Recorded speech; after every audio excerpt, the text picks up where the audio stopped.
I'm Robert Lawrence Kuhn, and here's what I'm watching. China's Global Security Initiative, GSI, which China says adapts to profound international changes by addressing traditional and non-traditional security risks and challenges with a win-win mindset, and by creating a new path to security that features dialogue over confrontation, partnership over alliance, and win-win results over zero-sum games.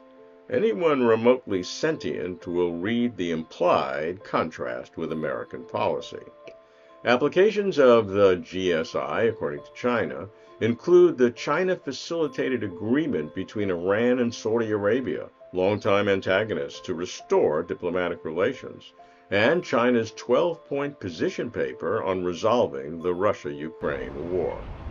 The former is praised almost universally. The latter remains controversial, perceived, at least in Europe, as tilting toward Russia. The GSI, China says, is an international public good, reflecting China's increasing awareness of its duty to help maintain world peace and to safeguard global security.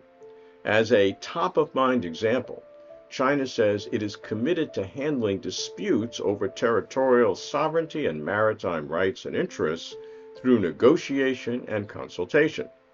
To be balanced, some foreign analysts say China prefers to negotiate such contentious matters bilaterally, one-on-one, not under multilateral rules or in multilateral forums.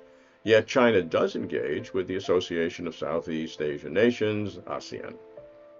Exemplifying the GSI, China is the second largest contributor to the UN regular budget and peacekeeping assessment.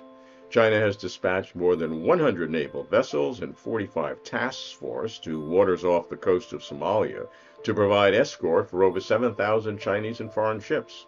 China says it is committed to fulfilling its role as a responsible major country, pushing to resolve international and regional flashpoints. The six GSI resolute commitments: ensuring comprehensive and sustainable security, abiding by the UN Charter, rejecting Cold War mentality, opposing unilateralism, and saying no to bloc politics and camp-based confrontation, with not-so-veiled implications vis-a-vis the US.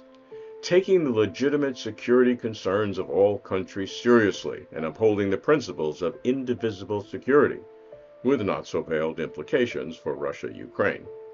Effective sustainable security architecture.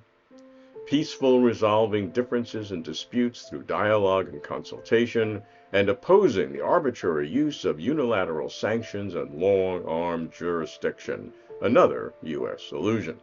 Security in both traditional and non-traditional domains such as terrorism, climate change, cybersecurity, and biosecurity.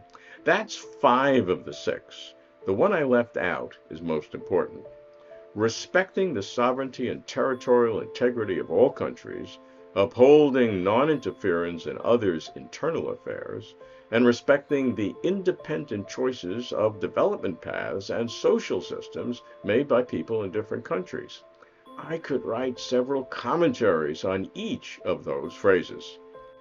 To some foreign analysts, the GSI is a manifesto for an alternative system of international affairs to the current rules-based order led by the US and its partners in Europe and the Indo-Pacific. For one, the GSI adopts Russia's concept of indivisible security, which to China means taking the legitimate security concerns of all countries seriously, tacitly blaming US-led NATO for Russia's invasion of Ukraine. Though many GSI elements are not new, the GSI forms a coherent whole and emerges as China's grand vision of a new world order for global governance, which would, over time, enhance China's influence and diminish America's. The world is watching, so am I. I'm Robert Lawrence Kuhn.